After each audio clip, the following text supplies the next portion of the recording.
constaté cette année une reprise du dialogue social entre le gouvernement et les syndicats après plusieurs années d'interruption. Quel message donc renvoie votre gouvernement avec ses partenaires sociaux quand on sait que la situation était tendue entre le gouvernement et les syndicats? Comme c'était tendu entre le gouvernement et les journalistes. Il faut que chacun comprenne qu'il faut se battre pour sa patrie.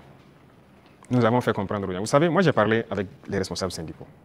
Je les ai réunis ici, je les ai parlé à un moment donné de notre histoire. Mais j'ai été déçu après.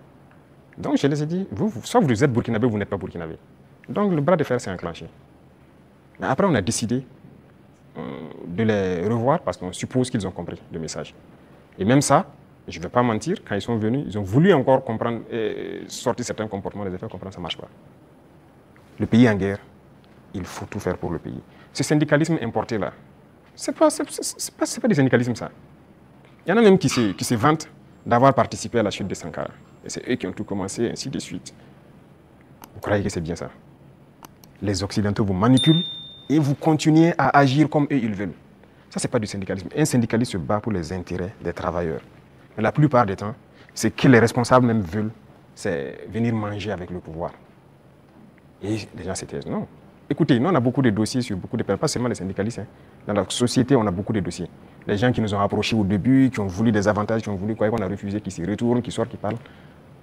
On a leur dossier.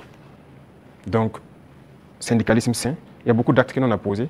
On n'a pas attendu que les gens sortent dans la rue pour marcher, pour le poser. Quand j'ai parlé des travailleurs des garderies, là, ce n'est pas quelqu'un qui est venu nous dire qu'il y a des travailleurs qui avaient été cherchés, il faut les remettre dans leurs droits. On a vu un dossier et qu'on a trouvé qu'il faut les remettre dans leurs droits. On a dit au ministre des Finances, trouve l'argent nécessaire pour régler. Les gens de la mairie, des gens de la brigade verte, là, ceux qui travaillent, mais ils avaient combien de mois d'arriéré? C'est pour ces intérêts-là, ces gens-là qui n'ont pas de travail, pour que les gens ne se battaient pas pour ça avant. Mais on n'est pas venu vers nous pour nous dire. Moi, les femmes balaient devant chez moi, c'est un de mes hommes qui est sorti, ils ont dit, ah, ça fait des mois, ainsi de suite, leur travail. Je me suis renseigné, on m'a dit, c'est vrai. J'ai dit de les payer. Il faut rattraper tout ce qu'elles ont raté. Il y en a qui avaient des dizaines de mois d'arriéré de salaire. On a sorti le dossier et on a décidé de rattraper tout ça. Donc, il faut qu'on fasse du syndicalisme sain. S'il y a un problème, qu'on nous approche et qu'on nous explique.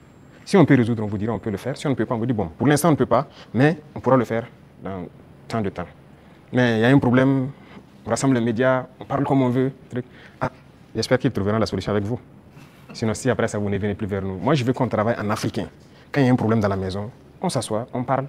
Et nous, on se doit d'être véridique. Ce qu'on peut faire, on doit dire clairement, on peut faire ça. Ce qu'on ne peut pas faire, on vous dira aussi on ne peut pas. Maintenant, si vous ne voulez pas, chacun fait ce qu'il peut faire. Mais il faut qu'on soit responsable. Il n'y a pas de problème qui ne puisse pas se résoudre. Et comme je dis, toujours agir avec en tête l'intérêt de la patrie. Ça, c'est très important. Donc, on a repris le dialogue comme on reprend avec tout le monde. On n'a pas rompu le dialogue avec qui que ce soit. Tout le monde est la bienvenue. Merci, chers confrères. Le temps imparti donc à cette rubrique est arrivé à échéance et même largement dépassé. Nous disons merci donc pour cette série de questions consacrées au volet politique et société.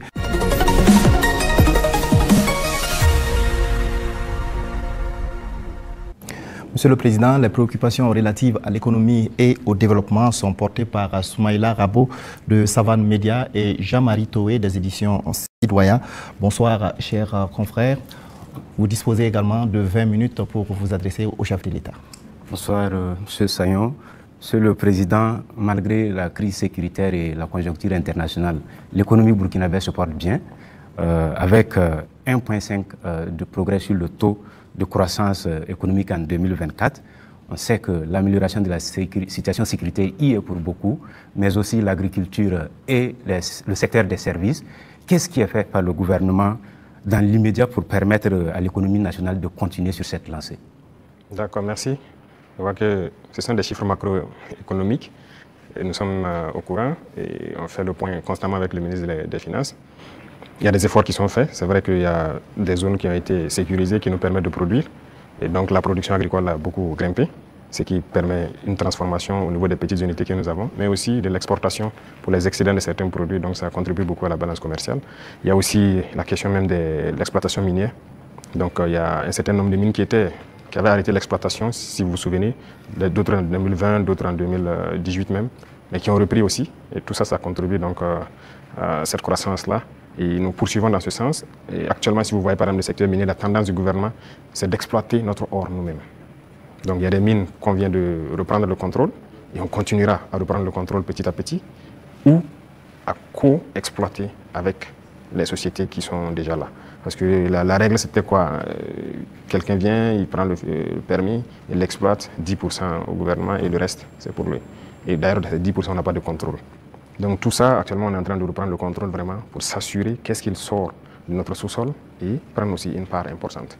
Donc tout ça contribue donc à la croissance économique, vu aussi les initiatives qu'on a lancées dans le domaine agricole. Beaucoup d'autres spéculations ont été donc financées et ça permet en tout cas une bonne croissance. Mais pour moi, le plus important, c'est quand souvent le ministre des Finances apporte les chiffres, il dit bon, c'est très bien, mais j'envoie quelqu'un, va au marché, tu vois, c'est ce qu'on appelle Anampa Moré.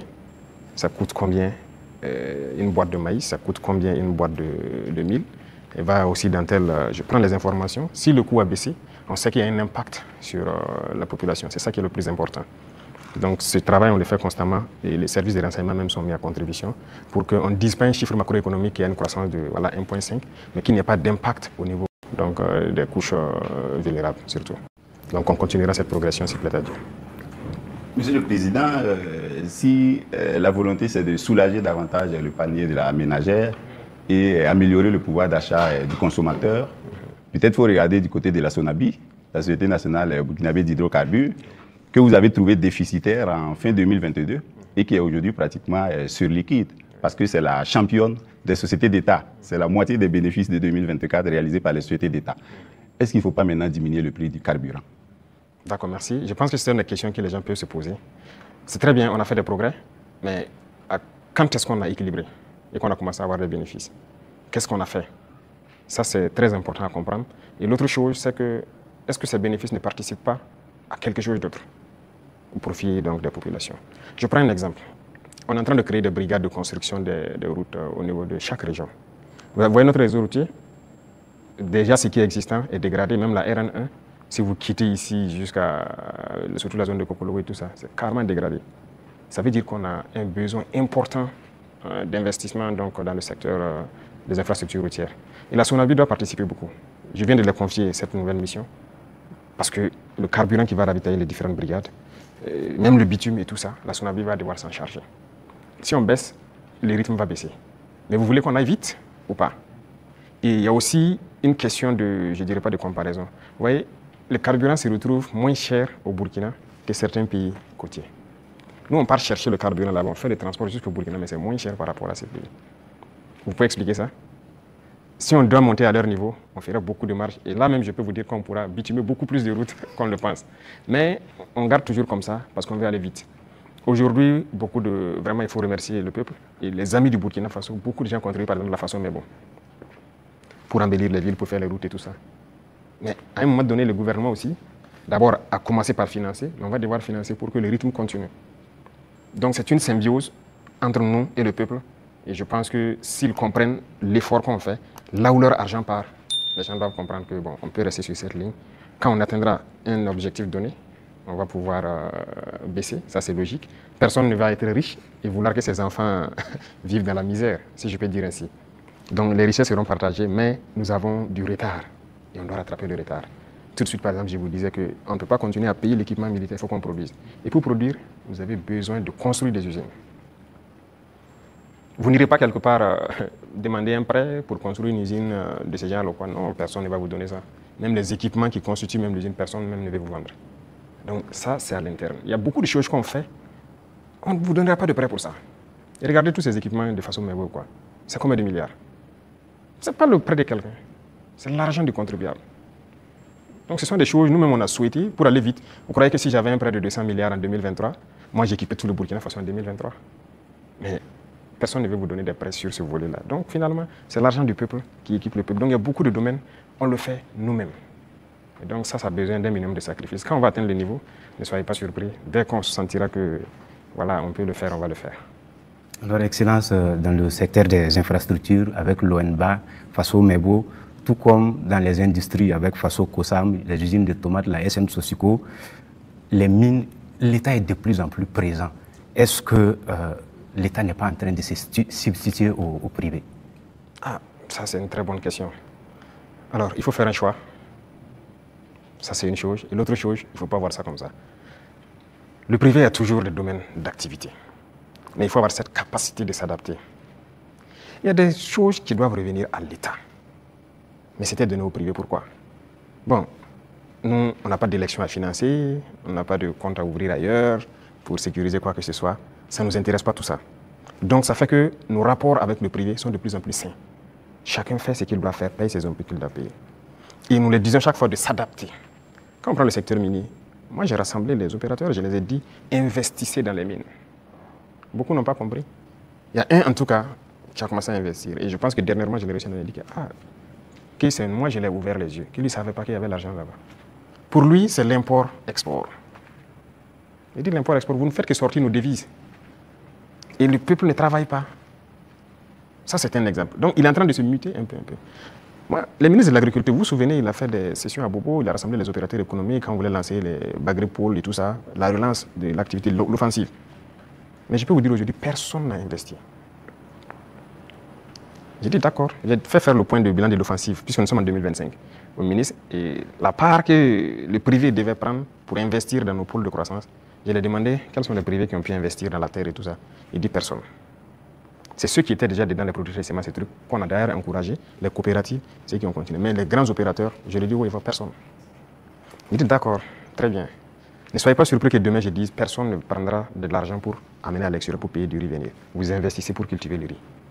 Il faut savoir se muter. Il faut savoir s'adapter à l'idéologie de ceux qui dirigent. Donc le secteur privé aura toujours quelque chose à faire.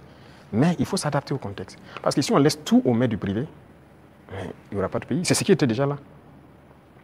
Quand on prend le CCVA, lequel d'entre vous n'a pas de véhicule qu'on contrôle? Vous osez prendre votre véhicule rouler sans visite contrôle technique? La police va vous arrêter. La police, c'est qui? C'est le peuple qui paye, c'est ceux qui sont mandatés pour faire cette police par le peuple. Si la police doit contrôler des véhicules pour vous obliger à prendre la visite technique, et cette structure appartient à un privé, a été privatisée. De l'argent, je dirais gratuit, privatisé. Vous trouvez ça normal? La Socico, c'était privatisé. Beaucoup de sociétés sont privatisées. Mais ça peut faire rentrer de l'argent pour l'État et que l'État doit travailler pour tout le monde. Si vous privatisez tout, on fait quoi? L'État gagne l'argent où? On ne veut pas construire notre pays? On veut rester comme ça, dans ce qu'on connaît là? Nous, on veut construire. On veut produire, on veut que tout le monde vive bien et en paix. On veut voir nos enfants dans d'autres types d'écoles.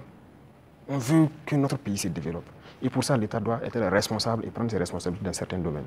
Même le secteur des mines, on est en train de racheter. Il y a les deux premiers mines qu'on a décidé de racheter, ce n'est pas qu'on a retiré, on a racheté. Et vous avez suivi, c'est près de 100 milliards. Mais c'est l'État qui a payé pour acheter ces mines. Et c'est nous exploitons maintenant. Et on fera comme ça. Même les parts que je dis qu'on va prendre, on va racheter des parts. Il faut que l'État soit fort. Si l'État n'est pas fort, vous n'avez pas de pays. Ça, il ne faut pas se leurrer. Le capitalisme ne peut qu'être sauvage. Si vous laissez le capitalisme se développer à un certain niveau, finalement, vous allez vous perdre. Vous, si vous faites une industrie tout de suite pour fabriquer je ne sais pas quoi, vous voulez faire du profit. Au début, vous pouvez mettre une usine qui emploie peut-être 500 personnes. Et au fur et à mesure, vous robotisez, vous robotisez. Finalement, votre usine, vous n'avez que 10 personnes devant un ordinateur qui travaille. Les 490 sont au chômage. Nous, on est contre ce système. On régule aussi. Certes digitalisé, mais une certaine robotisation, on est contre. Donc, on a une idéologie qu'on va dérouler au fur et à mesure, mais il faut que les gens s'adaptent à l'idéologie. C'est pour le bien-être de tout le monde. Sinon, on va se retrouver dans des situations très inconfortables. Voilà. Monsieur le Président, est-ce que ça veut dire que vous vous attaquez à l'économie de marché, qui est enseignée aujourd'hui en sciences économiques et avec lequel les jeunes économistes grandissent? Parce qu'aujourd'hui, l'État vend du yaourt à travers Faso Kosam. Vous avez annoncé les Faso Yard. On se demande quand vous allez ouvrir les premières boutiques. Tout ça, vous prenez progressivement la place du privé. On ne sait pas quand ça va s'arrêter. D'abord, j'ai dit au ministre de l'Enseignement supérieur de me changer. D'abord, la carte universitaire a changé, mais le curriculum de changer tout. Pourquoi on doit forcément apprendre leur manière de faire l'économie? On n'est pas en mesure de créer. Est-ce que c'est Dieu qui est descendu, encore, comme j'aime le dire, créer, asseoir des gens, créer l'école? Ce sont des gens qui ont inventé, qui ont créé des concepts et qui ont créé l'école. Ce sont les êtres humains qui ont créé l'école. Donc, qui ont mis des programmes ainsi de suite. Le programme aux différents du programme en France, différents du programme en Angleterre, ainsi de suite. Chacun a sa manière d'enseigner sa population pour atteindre le niveau qu'on souhaite. Donc nous aussi, on va créer notre modèle. Justement, c'est ce qui nous met en retard. Malheureusement, notre modèle d'école n'est pas bien. On a pris pour les autres, adapté, et finalement, on forme quoi? Ok, on forme beaucoup d'économistes dans ce concept. Mais est-ce que ça marche? Est-ce que ça marche? Ok, nous, on est en train de changer de système. Est-ce qu'on fait des progrès ou pas? C'est là la question. C'est toute la question comme ça. Il a parlé de l'ONBA, de trucs. Il y a des barrages qui étaient endommagés depuis des décennies, ensablés ou quoi. Cette saison, l'eau est dedans. C'est par notre système qu'on est arrivé à remettre en œuvre ces barrages-là. Les populations vont produire, pendant la saison pluvieuse, vont produire toute l'année et ils sont bien contents. Et ils ont de l'eau potable aussi, à travers l'ONEA, par ces barrages-là pour boire. Et on va continuer comme ça. Est-ce qu'on fait ça ou bien on s'assoit et on dit non, tout doit être pour le privé? Et d'abord, cette question du privé, il y a des gens qui avaient une mentalité rétrograde, encore politicienne. Et nous avons dit aux gens de changer. Vous avez bien suivi les sorties de certains ministres. Ok, on vous donne un chantier, vous prenez l'avance de démarrage et tout, et vous faites ce que vous voulez. On vous donne un chantier de bas-fond. Dans le contrat, vous devez finir en mai pour que les paysans puissent accéder au bas-fond et puis cultiver. Vous prenez votre avance et vous vous baladez, vous faites ce que vous voulez. En avril, on passe, on regarde, vous n'avez rien fait. Vous dites non, non, non, vous partez à votre rythme, c'est comme ça. On vous contraint, vous finissez le bas-fond. Il y en a qui même qui travaillent de nuit jusqu'à aujourd'hui pour atteindre les objectifs. Pas qu'ils ne peuvent pas, mais c'est une mentalité. Et tant que le privé aura cette mentalité, ça ne va pas marcher. Moi, je vous ai dit qu'on a près de 1000 ans de retard même. Il faut rattraper. On est dans les années 1000, à la rigueur 1800. Il faut rattraper le retard, mais on ne peut pas continuer avec cette mentalité. Donc, on invite les gens à changer et à s'adapter. Vous parlez des yaourts, par exemple. Est-ce que le marché est saturé? On importe. J'aimerais voir les privés rentrer dans le yaourt. Pourquoi on n'importe plus? Nous avons pris des textes pour dire que lorsque quelque chose se produit au Burkina Faso, pour pouvoir importer, il vous faut une autorisation spéciale d'importer. Ce qui stipule que vous devez payer ce qui est à l'intérieur. Lorsqu'il y a le manque maintenant, on vous autorise à importer. Voilà pourquoi les gens sont en train, vous voyez que beaucoup de privés sont en train d'ouvrir des usines et tout ça. Et si on ne passait pas par cette méthode, comment on va faire? Il y a le grand moulin du Faso qui est là, il faudra qu'on est en train de restructurer tout ça. Mais parallèlement à ça, on a obligé les grands importateurs à ouvrir des moulins. Moi-même, j'ai été inauguré la dernière fois de l'autre côté. C'est l'un des plus grands importateurs. Quand on a dit on va suspendre l'importation, mais il n'était pas content, il a tout ici. On a dit c'est ce qu'on va faire.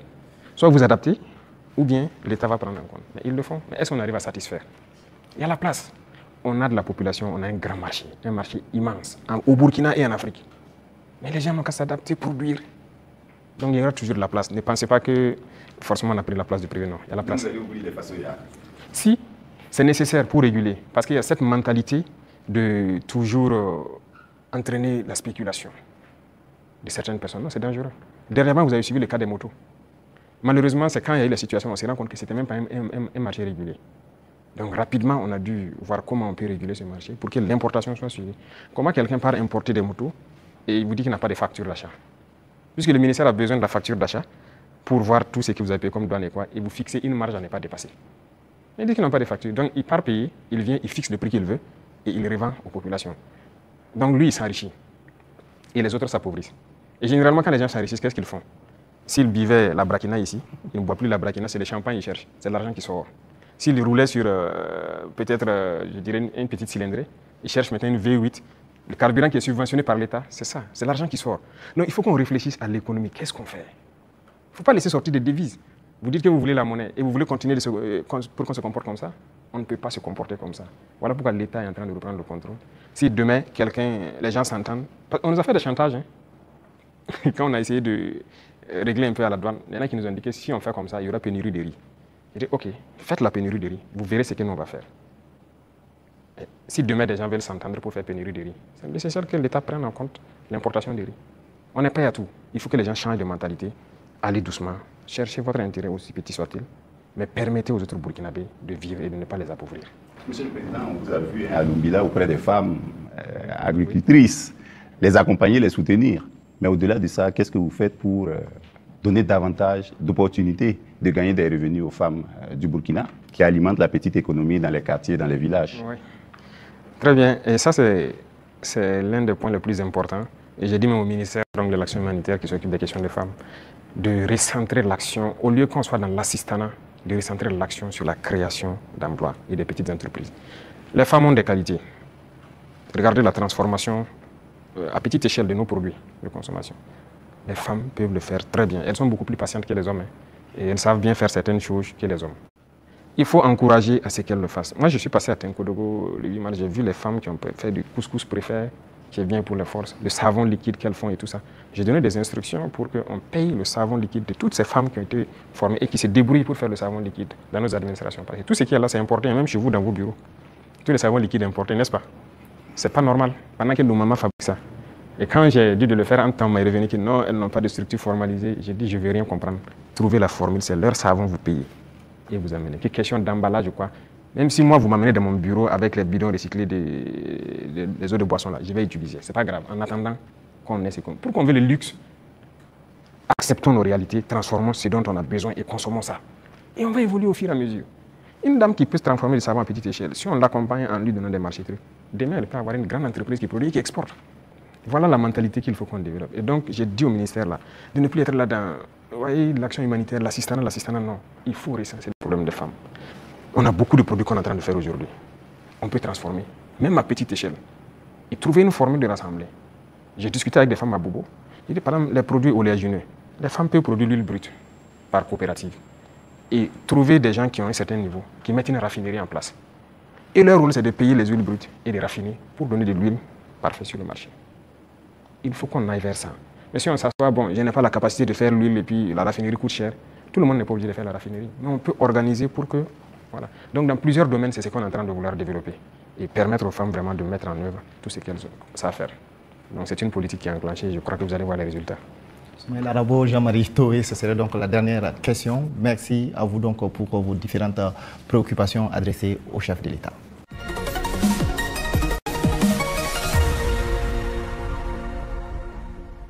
Excellence, nous accueillons à présent Sekou Tangara de la télévision Africab et Abdou Zouré de Faso 7. Ils vont échanger avec vous sur des sujets en lien avec la diplomatie et l'AES. Bonsoir, chers confrères. Alors, vous disposez pour ce volet de 15 minutes. Merci, Sagnon. Monsieur le Président, l'Alliance des États du Sahel a 2 ans. Comment est-ce qu'elle se porte aujourd'hui? Quel est son état de santé? Merci. Je dirais que l'évaluation de l'état de santé, c'est à travers la population qu'on peut le sentir.